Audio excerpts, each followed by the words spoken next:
Hi friends, welcome back to my channel. ಇವತ್ತು ಜಗ್ಗಿಗೆ ನಾನು ಮೊಟ್ಟೆ ಹಾಕಿಬಿಟ್ಟು ಸಾರು ಮಾಡ್ತಾಯಿದ್ದೀನಿ. ತುಂಬಾ ಚೆನ್ನಾಗಾಗುತ್ತೆ ಇದು ಒಣ ಮೀನಿದು ಚಿಕ್ಕದು ತೊಗೊಂಡಿದ್ದೀನಿ. ಇದು ಒಂದು 1/4 ಗಂಟೆ ನೆನೆಸ್ಬಿಟ್ಟು 3-4 ಸಲ ವಾಶ್ ಮಾಡಿ ಇಟ್ಕೊಂಡಿದ್ದೀನಿ. 2 ಮೊಟ್ಟೆ ತೊಗೊಂಡಿದ್ದೀನಿ. ಈಗ ಮಸಾಲ ರೆಡಿ ಮಾಡೋಣ. ಎಲ್ಲ ಡ್ರೈ ಆಗಿ ಹುರ್ಕೊಂಡಿರೋದು. ಒಂದು 8 ಬ್ಯಾಡಗಿ ಮೆಣಸಿನ್ಕಾಯಿ, 3 ಸ್ಪೂನ್ ಆಗುವಷ್ಟು ಕೊತ್ತಂಬರಿ ಬೀಜ, 1/4 ಸ್ಪೂನ್ ಆಗುವಷ್ಟು ಮೆಂತ್ಯ, 1/4 ಸ್ಪೂನ್ ಆಗುವಷ್ಟು ಓಂಕಾಳು, 1/4 ಸ್ಪೂನ್ ಆಗುವಷ್ಟು ಸಾಸಿವೆ, 2 ಸ್ಪೂನ್ ಆಗುವಷ್ಟು ಕಾಳುಮೆಣಸು ತೊಗೊಂಡಿದ್ದೀನಿ. ಈಗ ಒಂದು ಮಿಕ್ಸಿ ಜಾರಿಗೆಲ್ಲ ಹಾಕಿ ನುಣ್ಣಗೆ ರುಬ್ಬೇಕಿದು. ಇಲ್ಲಿ ಒಂದು ತೆಂಗಿನಕಾಯಲ್ಲಿ ಅರ್ಧ ಭಾಗದಷ್ಟು ತೆಂಗಿನಕಾಯಿ ಹಾಕ್ತಾ ಇದ್ದೀನಿ. 1/2 ಸ್ಪೂನ್ ಆಗುವಷ್ಟು ಅರಿಶಿನ ಹಾಕ್ತಾ ಇದ್ದೀನಿ. ಒಂದು ನಿಂಬೆಹಣ್ಣು ಗಾತ್ರದಷ್ಟು ಹುಣಸೆಹಣ್ಣು ಹಾಕ್ತಿದ್ದೀನಿ. ಸ್ವಲ್ಪ ನೀರು ಹಾಕಿಬಿಟ್ಟು ಈಗ ನುಣ್ಣಗೆ ರುಬ್ಬೇಕಿದು.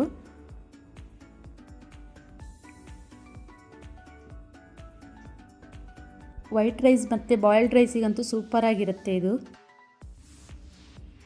ಈಗ ಅರ್ಧ ರುಬ್ಬಿದ ಮೇಲೆ ಇದಕ್ಕೆ ಒಂದು ಅರ್ಧ ಗಡ್ಡೆ ಬೆಳ್ಳುಳ್ಳಿ ಮತ್ತು ಅರ್ಧ ಈರುಳ್ಳಿ ಹಾಕಿ ಮತ್ತೆ ರುಬ್ಬಬೇಕಿದು. ಈಗ ರುಬ್ಕೊಂಡಾಗಿದೆ. ಈಗ ನೈಸಾಗಿ ರುಬ್ಬಿದ್ದೀನಿ. ಈಗ ಒಂದು ಕಡಾಯಿಗೆಲ್ಲ ಮಸಾಲ ಹಾಕ್ತಾ ಇದ್ದೀನಿ. ನಮಗೆ ಎಷ್ಟು ನೀರು ಬೇಕಂತ ನೋಡಿಕೊಂಡು ಅದಕ್ಕೆ ಹಾಕಬೇಕಿದು. ಇದು ಸ್ಪೈಸಿಯಾಗಿರುತ್ತೆ, ತುಂಬಾ ಚೆನ್ನಾಗಾಗುತ್ತೆ ಇದು.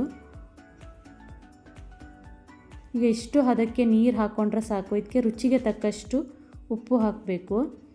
ಇಲ್ಲಿ ಒಂದು ಈರುಳ್ಳಿ ಮತ್ತು ಒಂದು ಟೊಮೆಟೊ ಹಾಕ್ತಾ ಇದ್ದೀನಿ. ಓಂಕಾಳು ಹಾಕೋದ್ರಿಂದ ತುಂಬಾ ಫ್ಲೇವರ್ ಚೆನ್ನಾಗಿ ಬರುತ್ತೆ, ತುಂಬ ಚೆನ್ನಾಗಾಗುತ್ತೆ ಇದು ಸಾರು. ಈಗ 2-3 ಕುದಿ ಬಂದ ಮೇಲೆ ಈಗ ಇದಕ್ಕೆ ಜಗ್ಗು ಸೇರಿಸ್ತಾ ಇದ್ದೀನಿ.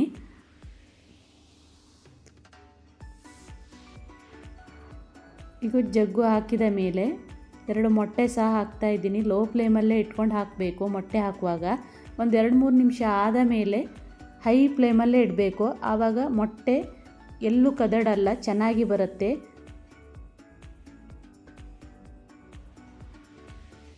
ನಾವಿದು ಕುಂದಾಪುರದಲ್ಲಿ ಜಗ್ಗು ಅಂತೇಳಿ ಕರಿತೀವಿ. ಈಗ ನೋಡಿ 2-3 ನಿಮಿಷ ಆಗಿದೆ. ಈಗ ತುಂಬ ಚೆನ್ನಾಗಿ ನೋಡಿ ಹೆಂಗೆ ರೌಂಡಾಗಿ ಬಂದಿದೆ ನೋಡಿ. ಎಲ್ಲೂ ಕದಳ. ಜಗ್ಗು ಮತ್ತು ಮೊಟ್ಟೆ ಹಾಕಿ ಮಾಡೋದ್ರಿಂದ ಸಾರು ಕಾಂಬಿನೇಷನ್ ಅಂತೂ ತುಂಬಾ ಚೆನ್ನಾಗಾಗುತ್ತೆ. ಅಷ್ಟು ಸೂಪರಾಗಿರುತ್ತೆ, ಟೇಸ್ಟಾಗಿರುತ್ತೆ.